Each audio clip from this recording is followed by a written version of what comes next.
Hello viewers, Assalamu alaikum and welcome back to CSC Master Barman. In this lecture, I'm going to discuss about choosing data types. So if you have any queries, please comment below and make sure to subscribe and press the bell icon. So let's get started. Choosing data types, selecting a data types, balance four objectives. অর্থাৎ আমাদের data type যেটা আমরা database যখন একটা table create করি সেখানে আমাদের অনেকগুলো ফিল্ড থাকে। তো ফিল্ডগুলোর হচ্ছে আমাদের টাইপ সিলেক্ট করতে হয়। তো ওই টাইপগুলো সিলেক্ট করার ক্ষেত্রে আমাদের এই ফোর অবজেক্ট মেনটেন করতে হবে। এগুলা মেনটেন করে আমাদের ওগুলো টাইপগুলো সিলেক্ট করতে হবে। তো এখান থেকে সর্বপ্রথম যেটা সেটা হচ্ছে মিনিমাইজ স্টোরেজ স্পেস। এটা বলতে কি বোঝায়? এটা হচ্ছে যখন আপনি একটা ডেটাবেজে একটা ফিল্ড সিলেক্ট করবেন, লেটস আপনি একটা ডেটাবেজে আপনি একটা ফিল্ড হচ্ছে আপনি নেম নিতে চাচ্ছেন। তো নেম নিয়ে যদি আপনি সেখানে ভার্কার যদি 100 দিয়ে দেন তাহলে তো আপনার স্টোরেজ বেড়ে যাবে। অর্থাৎ আপনার সেখানে একশো ক্যারেক্টার হচ্ছে নিতে পারবে। তো এখন 100 ক্যারেক্টার কোনো ব্যক্তির নাম তো আর 100 ক্যারেক্টার হয় না, সেটা ম্যাক্স হচ্ছে 20 থেকে 30-এর ভিতরে, সর্বোচ্চ 30ও পসিবল না। তো সেক্ষেত্রে সর্বোচ্চ নামটা কত হতে পারে? ম্যাক্স 25 হতে পারে। 25 ওয়ার্ডের ক্যারেক্টার হচ্ছে একটা নেম থাকবে মানুষের। তো আপনি যদি সেখানে এক্সারসাইজ দিয়ে দেন তাহলে তো হচ্ছে স্পেসটা বেড়ে যাবে, শুধু শুধু ফাঁকা জায়গা পড়ে থাকবে, এতে করে ডেটাবেজের স্টোরেজ বেড়ে যাবে। তো সেক্ষেত্রে অবশ্যই এরকম একটা ডেটা টাইপ চুজ করতে হবে যেখানে মিনিমাইজ স্টোরেজ স্পেস হয়।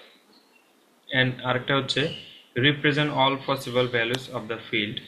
তো represent all possible values of the field বলতে এখানে বোঝাচ্ছে আপনি এমন একটা ডেটা টাইপ চুজ করতে হবে যেখানে কি কি টাইপের ডেটা আসতে পারে সেটা হচ্ছে আপনাকে সিলেক্ট করতে হবে। এরকম একটা, যেমন আমি যদি একটা ইউজার নেমের জন্য যদি আমি একটা সিলেক্ট করি, ফিল্ড সিলেক্ট করি, তো সেখানে অবশ্যই আমাকে হচ্ছে আর্কারে সিলেক্ট করতে হবে, কারণ ইউজার নেম হিসেবে ক্যারেক্টারও আসতে পারে, ক্যারেক্টার বলতে আলফাবেটও আসতে পারে এবং নাম্বারও আসতে পারে।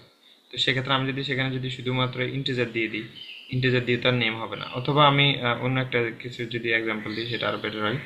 সেটা হচ্ছে অল পসিবল ভ্যালুর ক্ষেত্রে আমরা যদি কোনো একটা অ্যামাউন্ট টেবিলে যদি আমরা ইন্টিজার দিয়ে দিই সেখানে কিন্তু আমার ফ্লোট ভ্যালু আসতে পারে। তো এরকম একটা ডেটা টাইপ চুজ করতে হবে যেখানে আমার অল রিপ্রেজেন্ট মানে যত রকম ভ্যালু আসার পসিবিলিটি আছে সেটা যাতে সে অ্যাকসেপ্ট করতে পারে, এরকম একটা ভ্যালু আমার সিলেক্ট করতে হবে। তো আমরা যদি improve data integrity of the field, এটা বলতে কি বুঝাচ্ছি? এটা বলছে ডাটার যে সঠিক, অর্থাৎ এমন একটা টেবিল আমাদের এমন একটা ডেটা টাইপ চুজ করতে হবে যেখানে আমার ভুল ডেটা আসতে পারবে না। ভুল ডেটা বলতে কি জিনিস? যেমন আমি নিতে চাচ্ছি হচ্ছে নেম। তো নেমের মধ্যে তো অবশ্যই যদি আমার যাতে না আসে, কি বলে, মানে নাম্বার যাতে না আসে কোনো একটা মানুষের নাম তার নাম্বার হতে পারে না।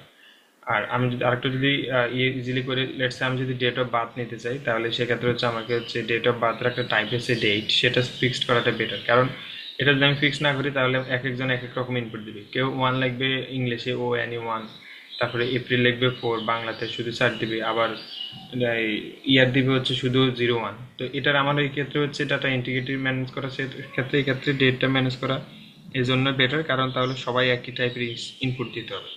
যেটা আমি চুজ করে দেবো, লেটস আমি যদি বলি যে 1 তারিখ জানুয়ারি 2025 যদি আমি সাইডটা পুরাটাই নিই 2025, তাহলে পুরাটাই আসবে। আর যদি আমি নিই শুধুমাত্র লাস্টের দুইটা, সেটা মানে আমি ফিক্স করে দিতে পারবো।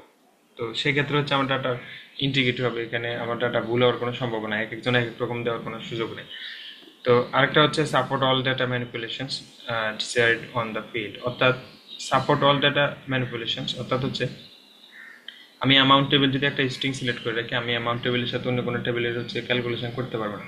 লেটস আমার একটা প্রোডাক্টের হচ্ছে প্রোডাক্ট হচ্ছে আমার কোয়ান্টিটি আছে, তারপরে হচ্ছে প্রোডাক্টের প্রাইস, পারচেস প্রাইস আছে এবং হচ্ছে টোটাল সেল প্রাইস হবে বা আহ, তো সেক্ষেত্রে হচ্ছে কি আমার কোয়ান্টিটির সাথে কি হবে, পারচেস রেট গুণ হবে, আমি কত টাকা আমার কিনা পড়ছে, দেন সেটার সাথে আবার কোয়ান্টিটি গুণ করবো, গুণ করে দেন আমি অ্যামাউন্ট টেবিলে রাখবো। এখন আমি কোয়ান্টিটি এবং হচ্ছে পার্সেস রেটটা যদি আমি স্ট্রিং সিলেক্ট করি তাহলে তো আমি একটা স্ট্রিং তো আমি মাল্টিপ্লাই করতে পারবো না, গুণ করতে পারবো না।